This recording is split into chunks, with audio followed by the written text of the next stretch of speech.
मैं इसको शुरू करता हूँ और फिर as you wish and as the time permits will go from there. So सबसे पहले तो ओमिक्रॉन की जो लेटेस्ट जब शुरू हुआ, ये एक थी डॉक्टर कुत्सिया साउथ अफ्रीका की। उन्होंने ओमिक्रॉन को पहली मर्तबा आइडेंटिफाई किया था। ये जरूरी नहीं कि ये साउथ अफ्रीका से ही शुरू हुआ हो, लेकिन बहरहाल नाम साउथ अफ्रीका का लग गया। साउथ अफ्रीका में 29 नवंबर को ये डिस्कशन शुरू हुई थी। हालांकि 24 दिसंबर में बोट्सवाना में भी चार पेशेंट्स थे जिनको ओमिक्रॉन था। जो ओमिक्रॉन की उन्होंने सिम्टम्स देखे और जो अभी तक वैसे ही चल रहे हैं, वो ये था कि इट वाज माइल्डर, और माइल्डर से ज्यादातर इसका अपर रेस्पिरेटरी ट्रैक की तरह की इन्फेक्शन है, और डेल्टा से बहुत माइल्ड है। ज्यादातर नेजल कंजेशन या ब्लॉकेड है। एनोज्मिया नहीं होता जो डेल्टा में बहुत ज्यादा लोगों को होता था। खांसी भी ज्यादा नहीं होती, बल्कि सिर्फ स्क्रैची थ्रोट या पेनफुल थ्रोट होता। उसके साथ हेडेक और कभी फीवर, और जो बहुत इंपॉर्टेंट एडिशनल चीज है वो है फटीक। जो पेशेंट है they claim of severe tiredness and fatigue. Interestingly, within 1 to 2 days, majority of the patients become recovered, and majority of the patient become recovered in the outpatient. तो आज मैं जो डिस्कशन करूंगा वो एक तो ये कि इसमें चेंजेस क्या आई हैं ओमिक्रॉन में, दूसरा ये कि इसकी जो चेंजेस हैं जिसके बाद कुछ स्टडीज आई कि इसने वैक्सीन की एफिकेसी को एस्केप किया है, जो अभी डॉक्टर सलमा कुंडी साहब ने भी बात की, और फिर तीसरा ये कि जो लेटेस्ट डेटा है वो क्या। एक क्वेश्चन बहुत सारे लोग ये पूछते हैं कि क्या अब ये होगा कि ये वेरिएंट अगर माइनर है भी, माइल्ड हो भी गया है, तो क्या ये दोबारा से लीथल हो जाएगा, या क्या डेल्टा दोबारा इसके ऊपर ओवरकम कर जाएगा, या ये कि 3-4 वीक के बाद हमें पता चलेगा कि ये ज्यादा लीथल है। ये सारे क्वेश्चंस का मैं I try to answer those questions as well. So let's start with the basic idea of Omicron कि इसने अभी तक क्या किया। तो I hope you can see my diagrams. Omicron की जो बेसिक चेंज है वो ये कि इस वायरस में देयर आर अबाउट 50 म्यूटेशंस। सो अगर मैं ये इधर ये बन गए स्पाइक प्रोटीन्स, और तो स्पाइक प्रोटीन के ऊपर तकरीबन देयर आर 30 म्यूटेशंस। अब जो चीज हमारे जहन में रहनी चाहिए वो ये है कि म्यूटेशन का मतलब हमेशा ये नहीं, और सब लोग यहाँ पे डॉक्टर्स हैं सो इट्स नॉट समथिंग कि मैं कोई यूनिक बात नहीं करने लगा। म्यूटेशन का हमेशा मतलब ये नहीं है कि जो वायरस है या जो पैथोजन है वो ज्यादा लीथल हो जाएगा। म्यूटेशन का मतलब ये भी हो सकता है कि जो पैथोजन है वो यूजलेस हो जाए, वो कम लीथल हो जाए, उसमें फर्दर चेंज आ जाए। तो देखिए म्यूटेशंस के 3 आउटकम हो सकते हैं। एक ये है जो कॉमन है कि जब वायरस डेवलप होता है, अपने रेप्लिकेट्स बनाता है, तो उस जैसे और वायरस बन जाए जो उस तकरीबन उस जैसे होते हैं। कोई एक आध अमीनो एसिड या कोई एक आध बेस, न्यूक्लियोटाइड बेस जो है वो चेंज हो गई तो कुछ ज्यादा फर्क नहीं पड़ता। ये 30,000 बेस पेयर्स का है या बेसिस का है। चूंकि आरएनए है तो हम इसे बेसिस कह सकते हैं, वैसे ट्रेडिशनल लैंग्वेज में बेस पेयर भी कह देते हैं। Base pair is a better term for DNA. तो 30,000 इसके अंदर बेसिस है। उन 30,000 में से 1-2 चेंज हो जाना कोई ऐसी बड़ी बात नहीं। सो एक तो ये कि वो उसी तरह का वायरस, जैसा पेरेंट है वैसी डॉटर। दूसरी पॉसिबिलिटी ये है कि जो नया वायरस म्यूटेट हुआ है, और ये प्लीज याद रखिएगा कि म्यूटेशन हर एक में होती है, जो भी इन्फेक्ट होता है वो म्यूटेशन उसमें होती है। अगर मैं इन्फेक्ट होऊंगा मुझ में भी इसकी म्यूटेशन होगी। जब भी नया वायरस की डॉटर प्रोड्यूस होती है तो there is always going to be a chance that the daughter is going to be different. अब दूसरी जो फर्ज कीजिए म्यूटेशन हुई, तो वो म्यूटेशन ऐसी थी, just imagine for the discussion sake, कि जो उसकी स्पाइक प्रोटीन्स हैं दे आर सो डिफरेंट कि they can not bind with ACE2 anymore. So अगर ये ACE2 एंजाइम था जिसके साथ ये वायरस नॉर्मली बाइंड करता है, तो इमेजिन कीजिए कि ये म्यूटेशंस ऐसी हैं कि ACE2 को बाइंड नहीं कर सकता। इसका मतलब ये भी है कि ये म्यूटेशंस ऐसी हैं कि ये इम्यून सिस्टम के साथ भी नहीं काम करेगा। जो एंटीबॉडीज हैं वो भी नहीं बाइंड कर सकती। क्यों नहीं बाइंड कर सकती? क्योंकि स्ट्रक्चरल चेंज आ गई और जाहिर है कि जब अमीनो एसिड चेंज होंगे तो इलेक्ट्रिकल चार्जेस भी चेंज होंगे। जब इलेक्ट्रिकल चार्जेस भी चेंज होंगे तो इलेक्ट्रोमैग्नेटिक फोर्सेस में भी चेंज आएगी और शेप में भी चेंज आएगी। तो दोनों तरह की चेंजेस की वजह से इट इज पॉसिबल कि रिसेप्टर के साथ अटैच ना हो सके and eight the same time it is also possible कि एंटीबॉडीज के साथ अटैच ना हो सके। तो हम ये एक्चुअली कह सकते हैं कि ये जो वायरस है ये एक्चुअली इम्यून एस्केप कर गया। इम्यून सिस्टम इसे कुछ कह नहीं सकता। जो पुराने वाला इम्यून सिस्टम की एंटीबॉडीज थी वो इसे कुछ नहीं कह सकती। अब यहाँ पर एक बड़ा इंपॉर्टेंट क्वेश्चन है कि क्या इम्यून सिस्टम इसके लिए नई एंटीबॉडीज नहीं बना सकता? बना सकता है। फर्क सिर्फ ये है कि अगर मुझे पहले इन्फेक्शन थी या मैंने वैक्सीन लगवाई हुई थी तो immune system with in 2 days handle करता है, क्योंकि इसने पुरानी ट्रेनिंग की वजह से इम्यून सिस्टम ने मेमोरी सेल रखे हुए हैं। जो ही दोबारा एक्सपोजर हुआ वो मेमोरी सेल्स जो है दोबारा से एंटीबॉडीज बनाना शुरू कर देंगे। तो within couple of days the patient will be able to handle the infection.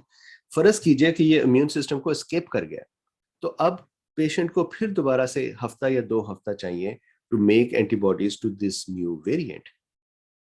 लेकिन जो बात मैं इस वक्त करना चाह रहा हूं यहां पर, ये इतना चेंज हो गया कि इसने इम्यून सिस्टम को जब एस्केप किया तो इसने अपने रिसेप्टर बाइंड करने को भी एस्केप कर दिया, जिसकी वजह से अब ये काम ही नहीं कर सकता। जब ये सेल के अंदर जाएगा ही नहीं तो ये अपनी रेप्लिकेट्स कैसे बनाएगा? And when it can not make it's replicates तो दिस इज डन, ये खत्म हो गया। तो प्लीज जहन में ये रखिए कि जब म्यूटेशंस होती हैं तो उसका मतलब हमेशा ये नहीं है कि वायरस अब तबाही मचाएगा। वायरस उस म्यूटेशन में अपने आप को भी डिस्ट्रॉय कर सकता है। तीसरी तरह की जो म्यूटेशन है वो म्यूटेशन ऐसी है कि जिसमें वायरस ज्यादा फिट हो जाए, जो पेरेंट है पेरेंट से बेहतर हो जाए। अब जो फिट की टर्म है वो हर पैथोजन की डिफरेंट है। सार्स कोव के लिए फिटनेस का मतलब ये है कि ये जो हमारे लिए बेहतर है और जो सार्स कोव के लिए भी बेहतर है वो ये है कि ये हमारे साथ फ्रेंडली हो जाए, ये ह्यूमनाइज्ड हो जाए, ये हमें नुकसान पहुंचाना बंद कर दे। क्योंकि जब ये हमें नुकसान पहुंचाता है तो ये अपने आप को भी नुकसान पहुंचाता है, ये हमारे साथ मर जाता है। सो वायरस की सिलेक्शन, जब इसकी म्यूटेशंस हो रही है, एवोल्यूशन हो रही है, तो इसकी सिलेक्शन में वो कॉपीज बचेंगी जो हमें ज्यादा नुकसान नहीं करेंगी और वो हमारे अंदर they can continue to live with us.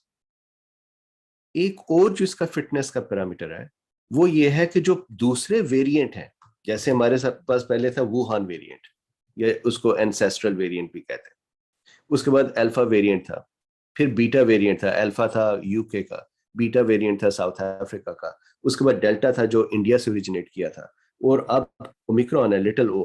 Omicron actually है ओ माइक्रॉन, और ग्रीक में इसका मतलब है छोटा ओ। तो ये अगला लेटर था छोटा ओ। इन्होंने कुछ ऐसे लेटर से, जैसे शी था जो ओमिक्रॉन से पहले आएगा, लेकिन वो चूंकि चाइना के प्रेसिडेंट का नाम शी है तो उन्होंने इसको स्किप कर दिया। इसी तरह से एक और था न्यू, न्यू भी इससे पहले था, तो उन्होंने इसे न्यू इसलिए नहीं कहा कि जब वो कहेंगे कि न्यू वायरस है तो लोग समझेंगे कि ये नया बन गया वायरस, तो वो दोबारा पैनिक शुरू हो जाएगा। तो उन्होंने न्यू को भी मिस कर दिया, स्किप कर दिया, शी को भी स्किप कर दिया, और ओमिक्रॉन और या ओ माई स्मॉल। तो ओमिक्रॉन जो आया इसने पिछले वायरसेस से उनको डोमिनेट करना है अगर ये सर्वाइव करना चाहता। अगर आप जाके nextstrain.org पे देखें तो कई लाख वायरस के स्ट्रेन्स हैं। मैं भी आपको जल्दी से दिखाता हूँ। फर्ज कीजिए मैं जाता हूँ nextstrain.org पर, जो ट्रैक करते हैं SARS-CoV-2 के भी और दूसरे स्ट्रेन्स को भी ट्रैक करते हैं। तो अगर आप यहाँ पे देखिए तो you would say this picture, every single dot here is a variant, और ये सिर्फ और सिर्फ एक स्क्रीन के ऊपर 3600 वेरिएंट दिखा सकते हैं। तो हमें जो इस वक्त नजर आ रहे हैं वो 3600 है सिर्फ, लेकिन there are hundreds and thousands of variants.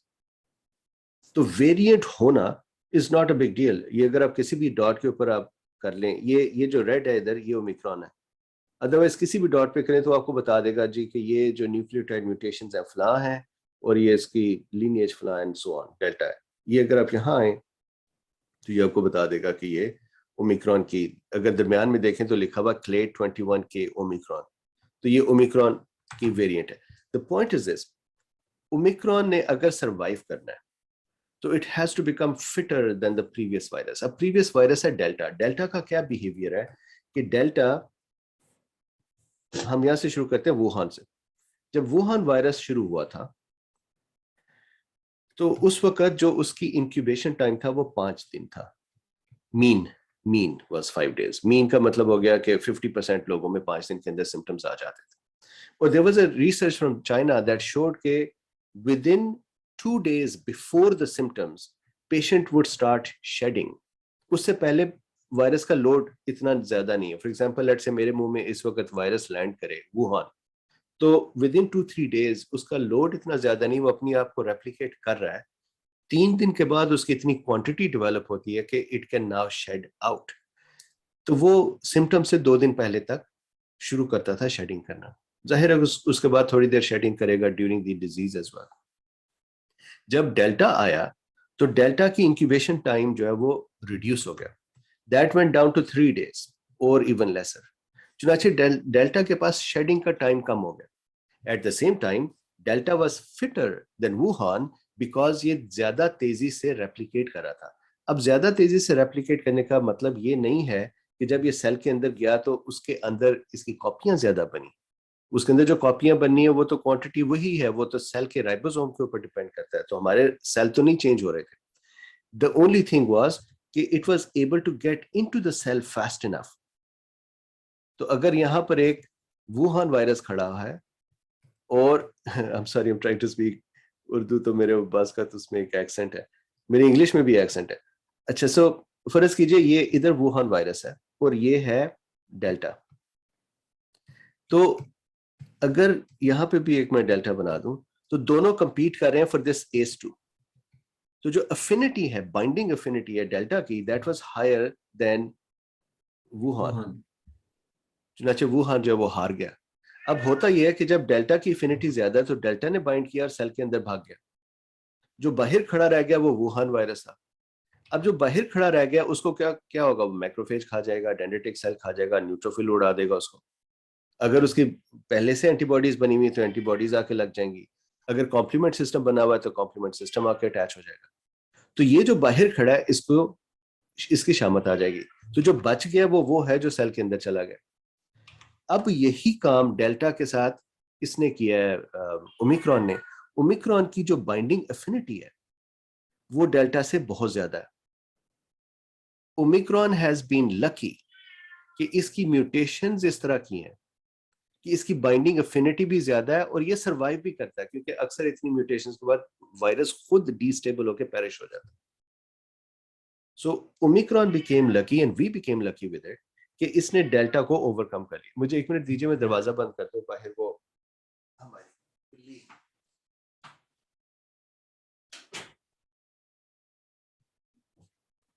Apologies.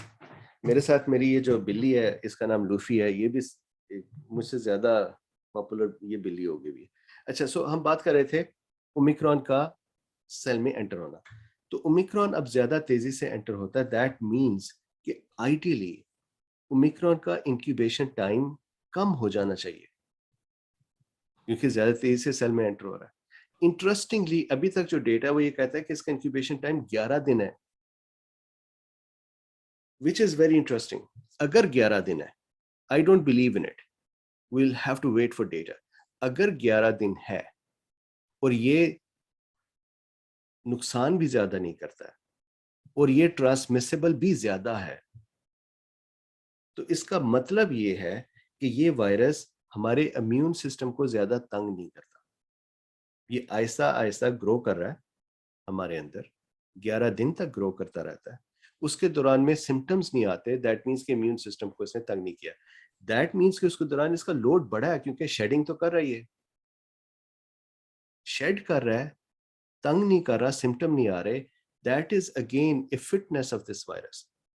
मेरी नजर में जब डेटा एक्चुअली क्लियर होगा दूसरे मुल्कों से तो हमारे पास जो इसकी विंडो है वो छोटी होगी, it would be smaller. Why do I think that? South Africa is heavily HIV positive। और HIV patients में virus can stay in there for a longer period of time and not get clear and also not produce symptoms because their immune system does not respond as vigorously and they do not develop enough symptoms to get to say that I have a disease now. So ये data अभी नहीं है इतना काबिल एतबार। दूसरी चीज जो इसकी इंटरेस्टिंग है, जो डेल्टा से बेहतर है, वो ये कि इसके जो R0 है, जो इसका रिप्रोडक्शन नंबर है, वो डेल्टा से कम है, जिसकी वजह से इसका स्प्रेड एक्चुअली कम हो रहा है। तो क्वेश्चन सिर्फ एक ज़हन में रह जाता है, वो ये है कि डेल्टा को ये डोमिनेट क्यों कर रहा है। उसकी सिर्फ एक वजह है और वो है इसकी ट्रांसमिसिबिलिटी। मैं आपको उस ट्रांसमिसिबिलिटी के अंदर जो दो रीजंस हैं वो भी थोड़ी देर में एक्सप्लेन करता हूँ। I want to go back here for a second कि हमारे पास ये तीन सिचुएशंस थी। ये तीसरी सिचुएशन है जहां पर ओमिक्रॉन बैठा हुआ है। अब ओमिक्रॉन का वर्ल्ड वाइड इस वक्त सिचुएशन क्या है कि साउथ अफ्रीका ने कहा जी 29 को कि ओमिक्रॉन आया, दुनिया ने बॉर्डर्स बंद करने शुरू कर दिए। ओमिक्रॉन यूएस में पहुंचा कुछ दिन पहले, मेरा ख्याल है 2 दिसंबर या 1 दिसंबर को। पहला पेशेंट यूएस के अंदर जो हमने देखा वो मिनेसोटा का एक यंगस्टर था, जो यहाँ पर एक एनिमे की कॉन्फ्रेंस थी। यहाँ पे वो लोग कार्टूनों जैसे और जो एनिमे है कैरेक्टर्स जैसे लिबास पहन के तो जाके कॉन्फ्रेंसेस करते हैं और उसमें वो एक फैंटेसी सी वर्ल्ड में एक दो दिन रह के आते हैं। उसमें this was a youngster who had this Omicron. वो ये कहता है, उसका इंटरव्यू मैंने सुना तो वो कहने लगा कि मुझे सिर्फ हेडेक थी और फटीक थी और थोड़ा सा स्क्रैची थ्रोट था। कहने लगा मैंने समझा कॉमन कोल्ड है, और कहता है कि मैं एक दिन के अंदर ठीक हो गया। I was tired but I became okay with in a day. उसके 4 दोस्तों को भी उससे लगा और वहीं से अब मजीद डीप फैल रहा है, लेकिन अभी तक उन यूएस में कोई ओमिक्रॉन से डेथ नहीं है। यही डेटा अब मैं आपके सामने रखना चाह रहा हूँ साउथ अफ्रीका का जो latest data. This is very important. ये जो अब मैं बात करने लगा हूँ डेटा पॉइंट ऑफ व्यू से, this would answer a lot of our questions. So number 1, this data is coming from doctor Richard Friedland. ये डॉक्टर जो हैं ये सीईओ हैं नेट केयर हॉस्पिटल्स के साउथ अफ्रीका में। It's a very large chain over there. South Africa की हालत ये है कि अगर आप ये देखिए तो ये इनकी पुरानी स्पाइक्स हैं और ये नई स्पाइक है जो 4th वेव है। और आप अगर देखें तो बड़ी तेजी से ये वेव जनरेट हुई है। कितनी तेजी से जनरेट हुई है कि अगर हम इसको देखें, एक मिनट में, यहां से शुरू हुई थी। दिस वाज द, ये उनका सूबा या प्रोविंस आप समझ लीजिए, खौटन कहते हैं इसको, जी जो वो की तरह से बोलता है। खौटन सूबा से इन्होंने शुरू हुआ था। डॉक्टर कुर्सी अभी यहीं पे काम करती है, वो साउथ अफ्रीका के मेडिकल बोर्ड की हेड नहीं है। जिस वक्त हमने ट्रैक करना शुरू किया साउथ अफ्रीका को, तो हॉटन के अंदर एक दिन के अंदर 500-600 केसेस थे। पिछले दिनों में इनके केसेस होने शुरू हो गए थे 10, 11, 12 हजार डेली, और अब दोबारा से केस नीचे जा रहे हैं। यहां से ये शुरू हुआ था। अगर आप देखें तो ये स्पाइक है जो हॉटन में आई। जो इंटरेस्टिंग चीज है वो है ये आखिरी ग्राफ, ये देखने वाली चीज है। अगर आप इसमें देखें तो ये जो ब्लू लाइन है, ये जो स्पाइक जिसमें आ रही है, that line is the admissions in hospital, red line is admission to ICU, and blue light जो है वो वेंटिलेशन है। और अगर आप इसको यहाँ पे माउस को मैं रखता हूँ तो देखिए एडमिशंस हैं 2562, आईसीयू में है 226 और वेंटिलेटर पे हैं 72। अगर आप इसको कंपेयर करें ओवरऑल टू द स्पाइक, ये जो स्पाइक है, ये स्पाइक्स जब इनकी पहले आई थी तो कई हजार लोग अस्पतालों में और आईसीयूज में पड़े हुए थे। अब 72 ऑन दी वेंटिलेटर। अगर मैं आपको इसको दिखाऊं तो देखिए ये कितनी तेजी से जनरेट हुई है। ये नवंबर 27, 29 की बात है और आज हम दिसंबर के 10-11 तारीख में, and it went up very fast. And I want to show you one more thing before we go back to that discussion. देखिए इनकी जो कंफर्म्ड डेथ्स हैं, ये बात कही जाती है कि अगर वायरस की इंफेक्शन है तो usually 4 to 6 weeks, Wuhan viruses used to take 4 to 6 week to cause a death. जो डेल्टा है उसने उसे एक्सेलरेट किया था। जाहिर है कि जब वायरस ज्यादा ट्रांसमिसिबल हो जाएगा तो वो ज्यादा तेजी से नुकसान करेगा। तो इनका that had about 4 weeks. In my opinion, Omicron would actually be faster if it is going to kill someone. हम इसको कहते हैं 3rd वीक में, लेकिन उसके बावजूद अगर आप ये देखिए जो डेटा अभी तक नजर आ रहा है उसमें एक्चुअली डेथ रेट कम हो रहा है इंस्टेड ऑफ इंक्रीजिंग। तो यहाँ देखिए नवंबर 28 को 31 डेथ्स थी, और अगर आप देखते जाएं इसी को तो 30 and then it came down to 24, और इस वक्त जो लेटेस्ट है वो 21 है, और आई थिंक एक 20 से भी कम एक जगह पे मैंने देखा था। द पॉइंट इज कि ये देखिए ये 19.43, ये 7-day मूविंग एवरेज है उनकी। द पॉइंट इज कि actually deaths are going downwards, so that is a very interesting thing to keep in mind. So ये केसेस हो गए जो राइज हो रहे हैं। दिस इज इंपॉर्टेंट कि डेथ और केस हैव बिकम डीकपल्ड। मैं आपको जरा सा और आगे इसी स्लाइड डेक में दिखाऊंगा कि पुरानी वेव्स जब आती थी, और ये साउथ अफ्रीका में ज्यादा मुल्कों में ऐसा ही होगा, पुरानी वेव्स जब आती थी तो जैसे वेव आई वैसे ही अस्पतालों में लोग भी आए। ये पहली वेव है जिसमें जो वेव आई है और अस्पतालों में लोग वैसे नहीं आए, तो डीकपल हो गया, विच इज वेरी गुड। ये डीकपलिंग हम वैक्सीन से चाहते थे कि वैक्सीन ये काम करते, और यहां पर ये डीकपलिंग ऑटोमेटिकली हो रही है because we have a milder variant. अब ये देखिए इवन केसेस का जो रेट है वो ड्रॉप होने लग गया। दिस इज साउथ अफ्रीका, इसका जो रेट है ऑफ द न्यू केसेस, मैं वो घूम फिर के फिर वहीं पर वापस आ जाता हूँ। यहाँ पे अगर आप जाके इसके रेट को देखिएगा नए केसेस के, माय अपॉलॉजीज फॉर द, तो यहाँ पर नजर नहीं आ रहा है। पिछले दिनों मैं जब देख रहा था तो किसी एक ग्राफ में इसके केसेस जो है वो नीचे गए हुए। अच्छा आगे चलते हैं। अब सिम्टम्स क्या है? ब्लॉक्ड और रनी नोज, हेडेक, स्क्रैची और sore throat, early trend of this 4th week. So अब मैं वो डॉक्टर रिचर्ड की जो रिपोर्ट है वो आपके साथ शेयर कर रहा हूँ। 15 नवंबर से when admission began to rise indicate a far less severe COVID-19। और जितने डॉक्टर्स अभी तक जिनके साथ मैंने अपने शो में इंटरव्यू किया या उनकी आर्टिकल्स को पढ़ा है, वो ये कहते हैं कि जी आउट पेशेंट में 1 या 2 दिन।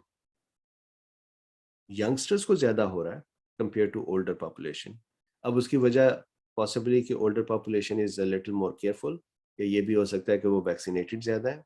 यंगस्टर्स को ये ज्यादा है, ये भी हो सकता है कि आजकल यहाँ पे क्रिसमस और इस तरह के सीजन है तो वो ज्यादा पार्टीज कर रहे हैं। whatever is the reason, youngsters are more, even then the whole situation is not out of control। अब ये जो 2 दिन में रिकवर हो जाते हैं वो ये भी हो सकता है कि यंगस्टर्स हैं, youngsters normally handle it better.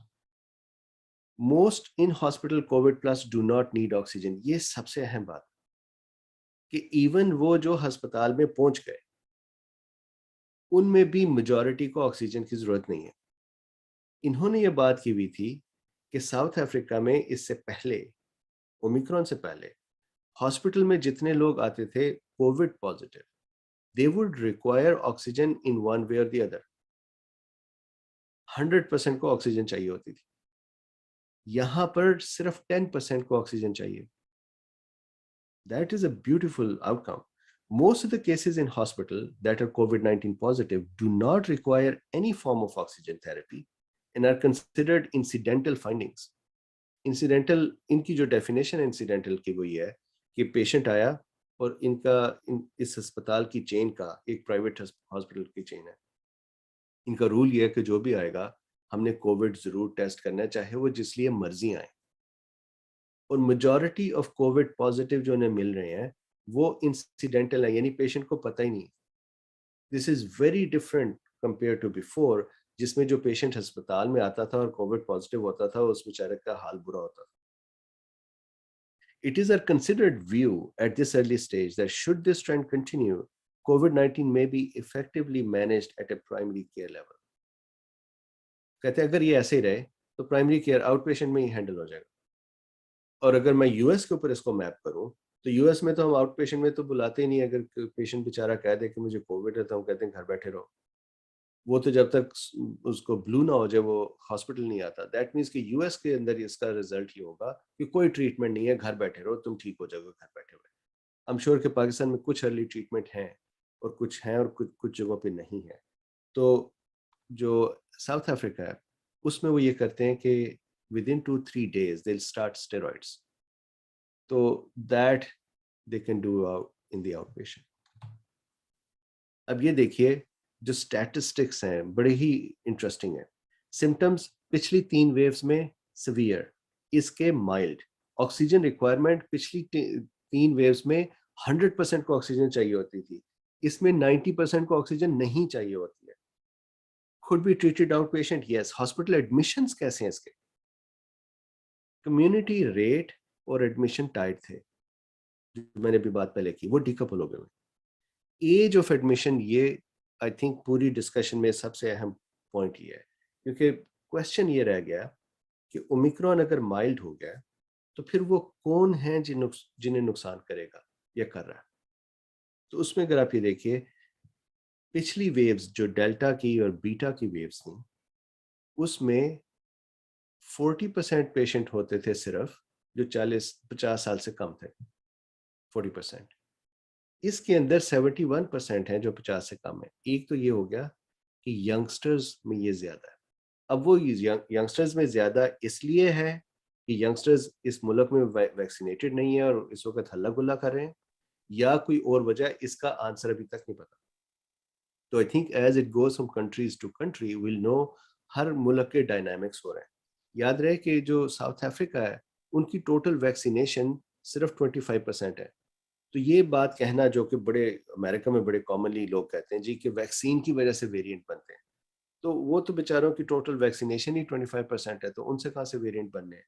अगर वेरिएंट वैक्सीन से बनने होते तो इसराइल में बहुत ज्यादा वैक्सीनेशन है, इधर यूएस में वैक्सीनेशन है, यूके में वैक्सीनेशन है, यहां से वेरिएंट आते, यहां से वेरिएंट ना आते साउथ अफ्रीका से।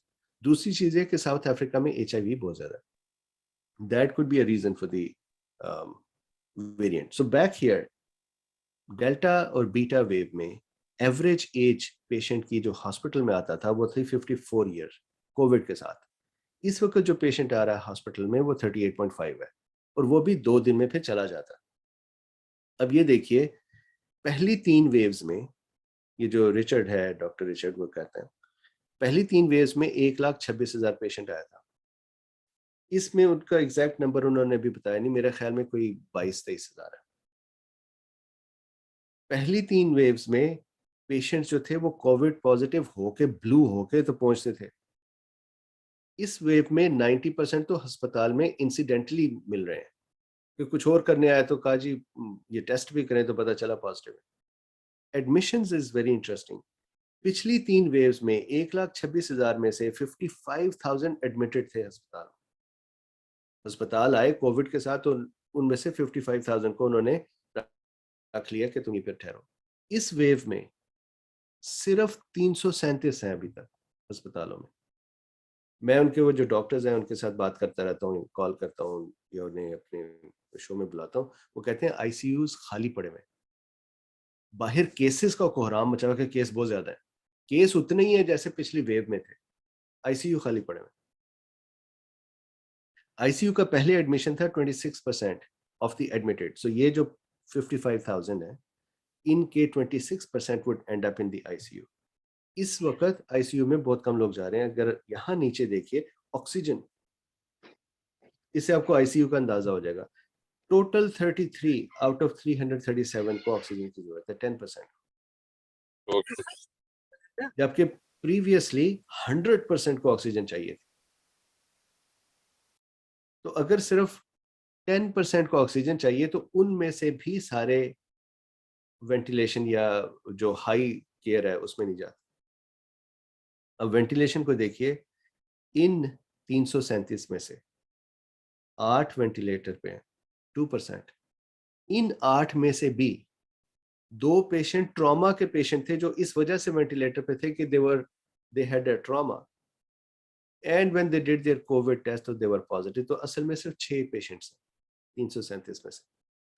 अगर हम 337 में से 6 पेशेंट्स को देखें तो that is about 2%।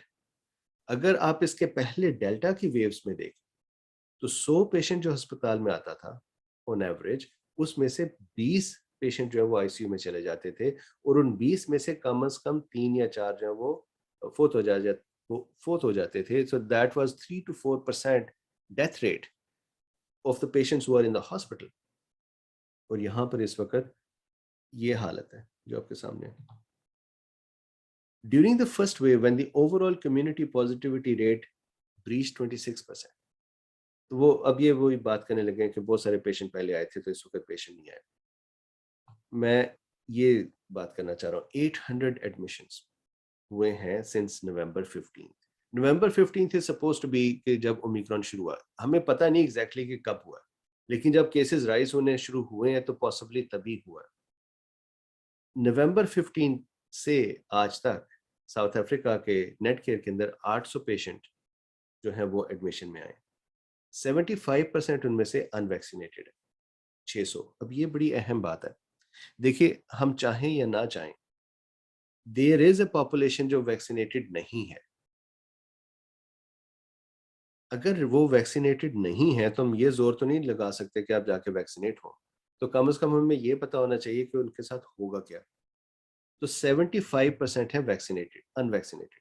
That means in 800 में से 600 अनवैक्सीनेटेड है। इन 800 टोटल में से 337 अस्पताल में एडमिट हुए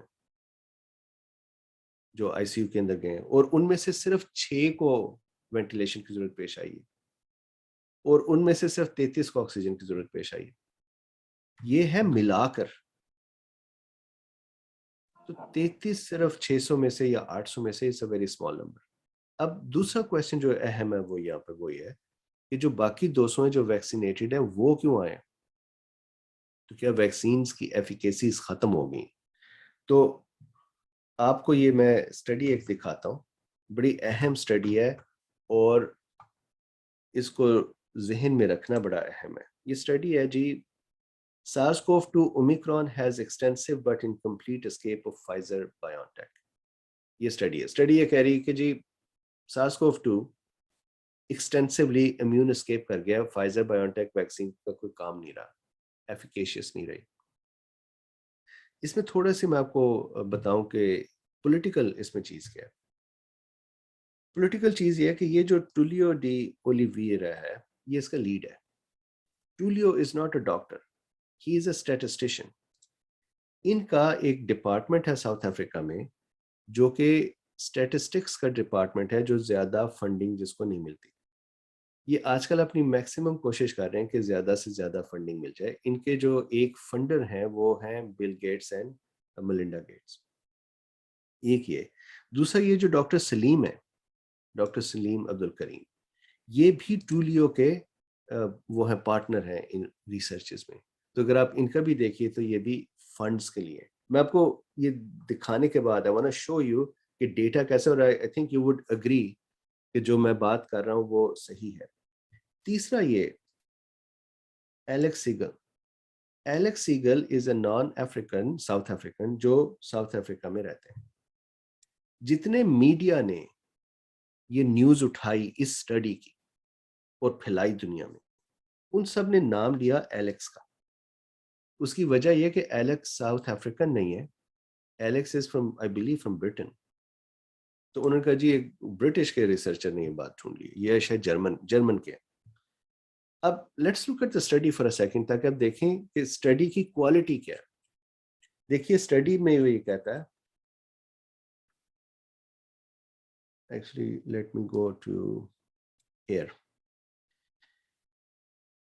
टोटल इसमें बंदे जो स्टडी में पार्टिसिपेंट्स हैं, samples from 12 participants, 12 total participant के सैंपल हैं। ये कोई स्टडी वैसे कोई रखे हमारे सामने 12 बंदों की, तो हम कहते हैं भाईजान जाके दोबारा जरा रिप्रोड्यूस करके लाएं। 12 बंदों के सैंपल पड़े हुए हैं जो पहले किसी और रिसर्च के लिए आए थे, आज से 6 महीने पहले। सो डेल्टा वेव के दौरान कोई पेशेंट्स आए जिनकी किसी और रिसर्च के लिए उन्होंने ब्लड सैंपल लिए हुए थे। इन हजरात ने जाकर वो 12 सैंपल्स को उठाया। उन 12 सैंपल्स में से 6 वैक्सीनेटेड थे और 6 अनवैक्सीनेटेड थे। जो 6 वैक्सीनेटेड थे उनमें से सिर्फ एक को इन्फेक्शन थी। जो बाकी 6 अनवैक्सीनेटेड थे उनमें ज्यादा इम्यून एस्केप था, या उनमें जो ओमिक्रॉन है उसने ज्यादा हर्ट किया उनके सैंपल्स को। तो बजाय इसके कि वो ये कहते कि वैक्सीनेटेड 6 थे उनमें से सिर्फ एक को इम्यून एस्केप हुआ, तो दैट इज एन 80% प्रोटेक्शन। इन्होंने किया ये कि इन्होंने कहा जी कि 12 में से एक, और वो कह के ये कह दिया कि ये वैक्सीन एस्केप हो गई। This is a pre print, मतलब ये एक और बात इंपॉर्टेंट जो है वो अभी ये पीयर रिव्यूड नहीं है, ये अभी प्री प्रिंट है, ये अभी स्टडी पब्लिश भी नहीं हुई। ये उन्होंने डॉक्यूमेंट भेजा हुआ लोगों को, जैसे आपको भेज दें, मुझे भेज दें, व्हाट्सएप से भेज दें कि जनाब ये देखें हमने ये लिखा है। ये अभी किसी जगह पर प्रिंट भी नहीं हुई, लेकिन पूरी दुनिया ने इसे उठाकर, इवन यहाँ WHO ने इस सैटरडे को, ये वाला सैटरडे नहीं, मेरे ख्याल पिछले जुम्मे को, इस जुम्मे को 1 घंटा लंबी डिस्कशन इस स्टडी के ऊपर की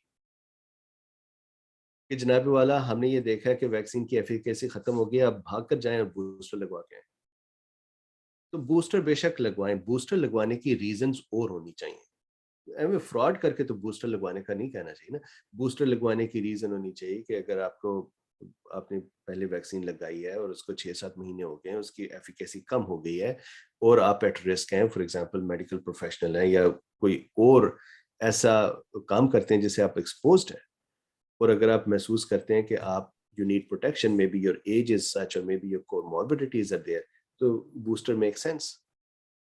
लेकिन डरा के, इसी वजह से ये जो एंटी वैक्सीन ग्रुप्स हैं वो ज्यादा स्ट्रांग हो जाते हैं इस तरह की चीजें देख कि जनाब 12 बंदों की स्टडी दी और 12 बंदों में से 6 को एक्चुअली वैक्सीनेट किया, वैक्सीनेटेड थे, उनमें से सिर्फ एक को मसला हुआ, लेकिन कह दिया सारों को हुआ, 12 में से एक को हुआ। तो इस तरह की जो हरकतें थी, दैट वाज इंटरेस्टिंग। सो ये देखिए, the remaining 6 participant had a record of previous infection. अब दिस इज अनदर थिंग, जो बाकी 6 थे उनको प्रीवियस इन्फेक्शन थी। इन्होंने इसमें यह भी कह दिया कि प्रीवियस इन्फेक्शन वाले भी एस्केप हो गए, इवन वो भी एस्केप नहीं हुए। तो क्या बिल्कुल एस्केप नहीं हो रहा? तो let me explain that one part. देखिए ये वायरस जो है, जस्ट वन क्विक सेकंड, मैं अपनी स्क्रीन ड्राइंग स्क्रीन ढूंढ लूं। अच्छा, ये जो वायरस है वो जाहिर है कि अपनी 34 म्यूटेशंस के साथ एस्केप तो करेगा। उसका मतलब क्या है कि वायरस की, लेट से स्पाइक प्रोटीन के ऊपर 30, देयर आर अबाउट 30 और 29 mutations on the spike protein. अब इन म्यूटेशंस का इंपॉर्टेंट बात यह है कि virus should stay capable of being able to attach with ACE2। If mutations are so much, let's say कि स्पाइक प्रोटीन की इसने ये हालत बना दी, तो ये स्पाइक प्रोटीन ACE2 के साथ तो लगेगी नहीं, तो इस काबिल रहना चाहिए कि ACE2 के साथ कनेक्ट हो सके। दैट मीन्स बहुत ज्यादा चेंजेस नहीं हो सकते। एट द सेम टाइम इस काबिल होना चाहिए कि कुछ एंटीबॉडीज इसके साथ अटैच ना हो सकें, क्योंकि वो ऐसी स्ट्रक्चरल चेंजेस हो जाएं कि जो एंटीबॉडीज प्रोड्यूस्ड हैं वो ना चल सके। वायरस ने इन दोनों चीजों को बैलेंस में रखना है कि अपने हाथ को इतना ना बदल दे कि ACE2 को पकड़ ही ना सके, और हाथ को इतना भी वैसा ना रहने दे कि एंटीबॉडीज इसे पकड़। चुनाचे जो ट्रांसमिसिबिलिटी बढ़ी है उसमें डेफिनेटली इसने एंटीबॉडीज को कुछ एस्केप जरूर किया, लेकिन इतना एस्केप नहीं किया कि बिल्कुल ही निकल जाए। अगर बिल्कुल निकल जाए, अगर वैक्सीन से ये वायरस बिल्कुल निकल जाए, तो उसका मतलब ये है कि इसने अपनी स्पाइक प्रोटीन को इतना बदला है कि वैक्सीन अब इस स्पाइक प्रोटीन को recognise, vaccine generated antibodies spike protein को रिकॉग्नाइज करती ही नहीं. If that is the case, so ACE2 would not recognize it either. Then the virus will have to find a new receptor to connect. And if that happens, then this will be called a SARS-CoV-2, and we will have a new pandemic already started, and everybody infected previously and immune or vaccinated and immune will be a patient again. Fortunately, वो नहीं हुआ. एक चीज. दूसरी चीज, immune escape में ही ये एक और इंपॉर्टेंट बात है, इसकी जो चेंजेस हैं ओमिक्रॉन की, उनमें से एक स्पेशल चेंज है विच इज एन इंसर्शन. तो आप, हम सब मेडिकल के लोग हैं, हमें पता है कि जब कोई बेस पेयर्स चेंज होते हैं तो इट इज पॉसिबल कि म्यूटेशन हो जाए तो अमीनो एसिड वही रहे लेकिन उसकी जो बेसिस हैं उसका स्ट्रक्चर बदल जाए. ये भी पॉसिबल है कि अमीनो एसिड इटसेल्फ चेंज हो जाए. तो फॉर एग्जांपल किसी एक जगह पे अमीनो एसिड एक्स जो है वो वाई बन जाए, और ये भी मुमकिन है कि कुछ डिलीट हो जाए, और ये भी मुमकिन है कि कुछ इंसर्ट हो जाए. These are all possible changes. इस ओमिक्रॉन में एक इंटरेस्टिंग चेंज है. वो चेंज ये है कि जो इसकी स्पाइक प्रोटीन है, स्पाइक प्रोटीन की जो बेसिस है, जो जेनेटिक मटेरियल है, अगर मैं इसका सारा जेनेटिक मटेरियल बनाऊं, ये फर्ज कीजिए ओमिक्रॉन का पूरा 30,000 बेसिस का जेनेटिक मटेरियल है, तो इसके अंदर यहां पर कहीं स्पाइक प्रोटीन का मटेरियल पड़ा हुआ है. स्पाइक प्रोटीन के शुरू में उसका एन टर्मिनल डोमेन है, एनटीडी. हमने सबने पढ़ा था अमीनो एसिड्स की एक साइड नाइट्रोजन है और दूसरी साइड कार्बोक्सी है, तो N terminal and C terminal. तो इसका एक साइड जो है वो बिगिनिंग साइड जो वो एन टर्मिनल है. एन टर्मिनल के अंदर जो शुरू का हिस्सा है वो सुपर एंटीजन का हिस्सा है. दैट मीन्स कि अगर कोई एंटीबॉडी वहां अटैक करे तो वो इस वायरस को न्यूट्रलाइज कर देती. उससे जरा सा आगे, ये उससे जरा सा आगे, एन टर्मिनल डोमेन से जरा सा आगे एक इंसर्शन आई है इसमें. वो इंसर्शन है 214 सीक्वेंस पर, और इंसर्शन है ईपी. किसी और वायरस की इंसर्शन है ये सर? जी सर, ये आई है ह्यूमन कोरोना वायरस. इंसर्शन है ईपीई. ईपीई है, आई थिंक ये है glue proline and glue. So glue pro glue, ये इंसर्शन आई है. ये इंसर्शन ह्यूमन कोरोना वायरस जो है एचकोव 229, ह्यूमन कोरोना वायरस एचकोव 229 के अंदर ये सीक्वेंस है एक. दूसरा, ह्यूमन हमारे आरएनए में भी ये सीक्वेंस मौजूद है ईपीई का. तो या तो ओमिक्रॉन ने ये सीक्वेंस ह्यूमन कोरोना वायरस से चोरी किया है या हमसे किया है. अब हमारे आरएनए में से ये चोरी करना इसके लिए जरा मुश्किल है. इट इज पॉसिबल, थ्योरी ये है कि इट इज पॉसिबल कि जो इसका आरडीआरपी है, RNA dependent RNA polymerase Omicron का, जब वो फंक्शन कर रहा है, और ये अक्सर वायरसेस ये करते हैं, तो फर्ज कीजिए हम इसको देखते हैं यहाँ पर आरडीआरपी को. ये इसका वायरस सेल के अंदर एंटर हुआ, अब वो रेप्लिकेट करने लगा है. रेप्लिकेट करने के लिए उसने अपना आरडीआरपी एंजाइम बनाया जिसने फर्दर इसके जेनेटिक मटेरियल को कॉपी करना है. इस एंजाइम का जो बिहेवियर है वो ये है कि जब ये काम कर रहा है तो इट इज पॉसिबल कि वो एक आरएनए की स्ट्रिंग को पकड़े और उसकी पूरी कॉपी बना दे, खत्म, अल्लाह हाफिज, डन.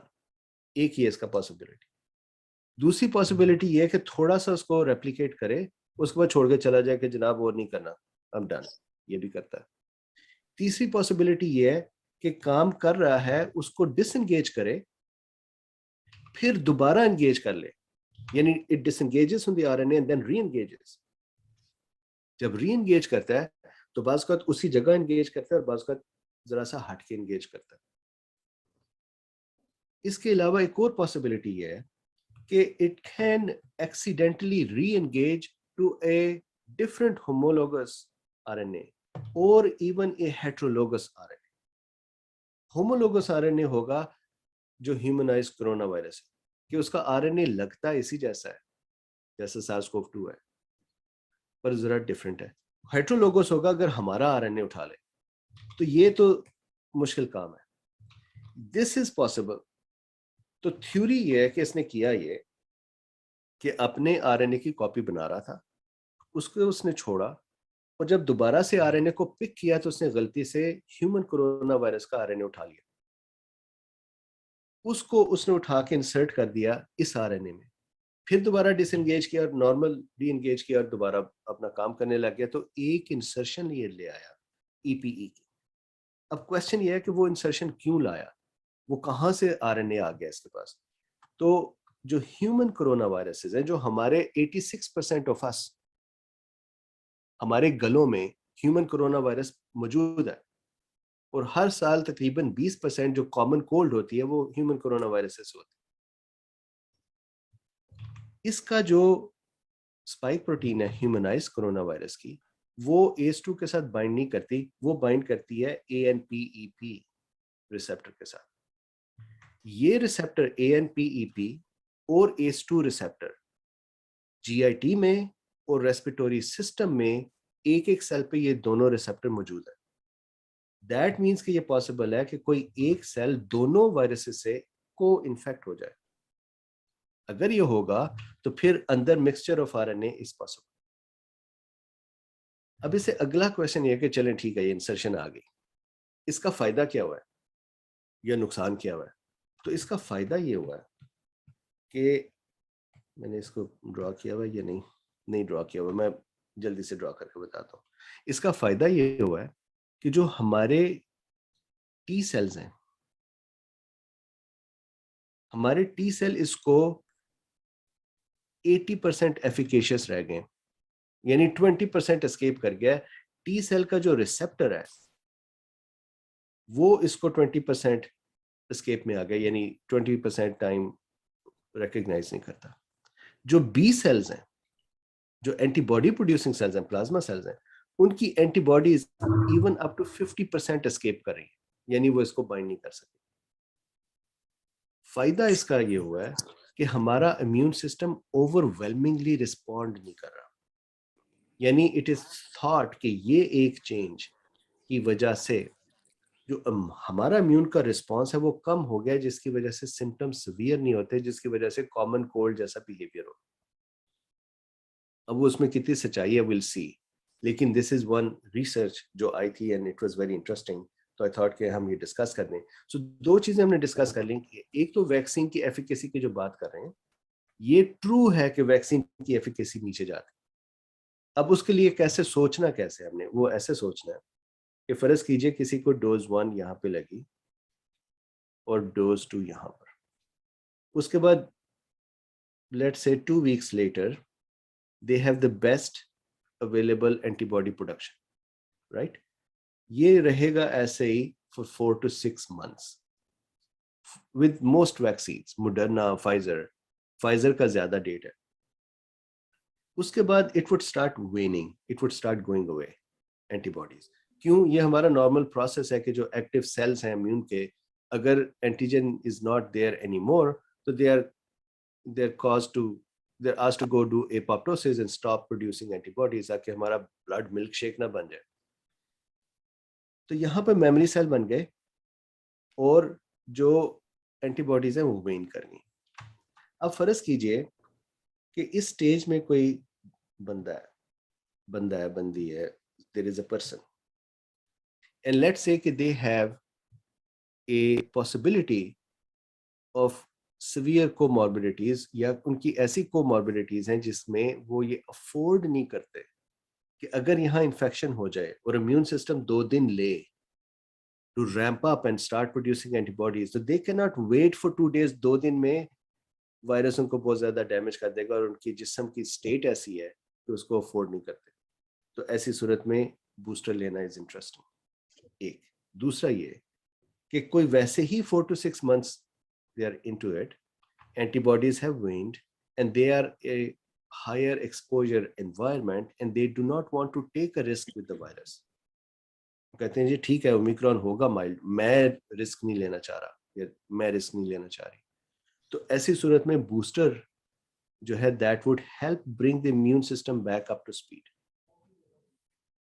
और इंपॉर्टेंट बात प्लीज नोटिस ये कीजिएगा, इस वायरस की ये जो 30 से 50 म्यूटेशंस हैं, 30 on the spike protein and 20 on the remaining open reading frames, ये जो म्यूटेशंस हैं ये इतनी नहीं है कि हमारी जब इम्यून सिस्टम रैम्प्ड अप है तो काम ना कर सके। मैं इसकी मिसाल आपको ऐसे देता हूं कि SARS-CoV-2 से 50% डिफरेंट है। MERS-CoV, middle east respiratory syndrome, वो 70 या 71% डिफरेंट है। तो ये जो हम चेंजेस की बात कर रहे हैं SARS-CoV-2 के अंदर 50 चेंजेस, वो 0.1% चेंज है। It's not even a significant change. तो ये मुमकिन नहीं है कि बिल्कुल ही इम्यून सिस्टम के हाथ से निकल जाए। दैट मीन्स अगर किसी ने बूस्टर लिया है तो बूस्टर की वजह से जब इम्यून सिस्टम दोबारा से रैंप अप हुआ है तो they would easily handle the virus. अब ये वायरस तो वैसे ही 1 या 2 दिन में हैंडल हो रहा है by normal processes. So I hope that answers that question. I want to go back here to the discussion. इसको मैं पूरा करूं. So he said Netcare has seen 7 deaths over this. Sorry. In this period, in this group of patients, of which 4 may be ascribed to COVID-19. The ages, ये अब अहम है कि अगर डेथ्स हो रही हैं ओमिक्रॉन से तो फिर किन लोगों में हो रही? तो जो 4 लोग ओमिक्रॉन की वजह से दे डाइड, उनकी एज रेंज है 58 to 91 and they all had significant comorbidities. अभी उन्होंने ये पब्लिश नहीं किया कि क्या थी. Was it uncontrolled diabetes? Was it cancers, immunosuppression, HIV and so on? मेरी ओपिनियन है कि चूंकि साउथ अफ्रीका में HIV ज्यादा है तो ज्यादा पेशेंट्स ये होंगे HIV और इम्यूनोसप्रेशन। लेकिन एज रेंज देख लीजिए 58 to 91 और इवन इस रेंज के साथ भी और इन कोमॉर्बिडिटीज के साथ भी 337 में से 4 डेथ कंपेयर टू जो पहले हैं कि 100 में 4 या 5। सो ये मैंने एक कार्टून बनाया हुआ था। So this is the discussion for today. Why not we open up for any questions जो आपके ज़हन में Before this, you start the question and answer. Dr. Bilkis, can you give few comments before we start question and answer? Professor Bilkis is here, and Professor Saira is also here. Professor Bilkis. Thank you so much, sir. And I'm very grateful to Dr. Mubin. I call him Dr. Bean more. I had as yet to hear a more descriptive account of COVID and Omicron. I haven't, it was a little too complicated for me, sir, being a clinician, talking about the genetic sequences. But in the meanwhile, talking more about the clinical sense, I have one question which I would like to ask. Something which has been troubling me for the last few days. One of the updates by WHO dated 28th November 2021 says, effectiveness of prior SARS-CoV-2 infection, right? So one is what you talked about, that a patient who has had COVID in the past, how much he's immune from getting Omicron, right? So that was what you talked about, escaping or evading immunity. This statement is a little disturbing. It says that preliminary evidence suggests there may be an increased risk of reinfection with Omicron. That is, people who have previously had COVID-19 could become reinfected more easily with Omicron. So I would like you to throw light upon this, and if you have any update as to over the last 2 weeks, what new information they have gathered. So this is something clinical which I'd like to know. And secondly, sir, the message remains the same. Wear masks, maintain social distance, hygiene, and vaccine. And now, over the last 2 years, one more message which we have developed is get your boosters. At least in Pakistan, they have been recommended and they have been made Address in totally your free of charge How can I find out the address? Can you to trace it? all मेरे पास address? individuals. नहीं उठा रहे ना News पे हाँ, चल रहा होगा। If Miss Nilesh Agarwal बाकी लोगों से गुजारिश है कि अपने kindly mute. माइक फोन क्या होने बाहर ऑफ कर दें। लेट हो रहा है What I was saying was that in Pakistan, they have recommended the booster dose and made it made it available totally free of charge to individuals who have had their second dose of Sinopharm 6 months after the second dose. And they include people more than 50 years of age, immunocompromised, and all healthcare workers. So the message to all the healthcare workers, especially those who are attending, and I can see many have attended from King Edward Medical University, specifically East Medical Board. The message is to get the boosters, as Dr. Mubin has said. Thank you so much, sir. And if you could throw light on that point. Thank you very much. And a very good point, actually. Yeah, isme, to look at these things, we have to keep two things in our mind. एक तो ये है कि there is a push towards vaccines. चुनाचे WHO या CDC या FDA would find studies that would promote their point of view. और बहुत का doctors ऐसे studies provide भी करते थे. However, having said that, जो ये एक point है कि vaccinated are getting more infected. उसका जो basic idea है वो I'll explain it. वो actually interestingly इस पे इस वक्त drawn भी है. वो idea ये है कि कोई vaccinated हो या previously infected हो. जो शोर मचा था वो ये था कि previously infected लोगों को ज़्यादा ये ओमिक्रॉन जो नुकसान कर रहा है और वो भी that data also came from this study. क्योंकि इस स्टडी में अगर आप देखें तो इन्होंने लिखा हुआ है the remaining 6 participants had a record of previous infection in the SARS-CoV-2 infection wave in South Africa, where infection was the ancestral D614G, that 14G, that was the beta. ये 12 लोगों की बेस के ऊपर दुनिया ने पता नहीं क्यों अपने आप को इस हालत में ले आए. अब क्वेश्चन ये है, अगर हम इसको मैकेनिज्म पॉइंट ऑफ व्यू से देखें, क्लिनिकली देखें मैकेनिज्म को जरा सा उसके साथ अटैच करके, तो क्या प्रीवियसली इन्फेक्टेड या वैक्सीनेटेड को ये इन्फेक्शन हो सकती है? पहला क्वेश्चन ये है. और नंबर 2, क्या वो डेल्टा की निस्बत ज्यादा नंबर में हो सकती है? तो दोनों का आंसर है यस. उसकी रीजन क्या है? मैं ये जब भी अपनी टॉक्स में ये बात करता हूँ, इट रियली डिपेंड्स कि आपकी इस वक्त इम्यून सिस्टम की हालत क्या है. इट इज़ ये जनरलाइजेबल स्टेटमेंट नहीं है कि किसी को पहले इन्फेक्शन थी तो अब ये ओमिक्रॉन हो जाएगा, या वैक्सीन थी तो ओमिक्रॉन हो जाएगा, या कुछ भी नहीं है तो ओमिक्रॉन हो जाएगा. इंपॉर्टेंट बात यह है कि पेशेंट की स्टेट क्या है. क्या वो इस स्टेज पर है, इस स्टेज पर है, इस स्टेज पर है, या इस स्टेज पर है, उसके मुताबिक रिजल्ट है. That means it is case to case. For example, कोई अभी वैक्सीनेट हुए, उसके बाद वो 2 या 3 वीक आफ्टर द वैक्सीनेशन यानी फुली प्रोटेक्शन के स्टेट में, इम्यून सिस्टम पूरी तरह से चल रहा है और हेल्थी है, इम्यूनोसप्रेशन नहीं है, कोई कोमॉर्बिडिटीज नहीं है, यहाँ पर है, ऐसे बंदे को आप दोबारा एक्सपोज कर दें, चाहे ओमिक्रॉन से करें, डेल्टा से करें, उससे कुछ भी नहीं होगा. हो सकता है एक आध दिन के लिए थोड़ा सा सिम्टम्स आए. वजह क्या है कि IgA is sitting in the mucus membranes और immune system is actively producing antibodies, everything is running. चुनाचे they would not even no.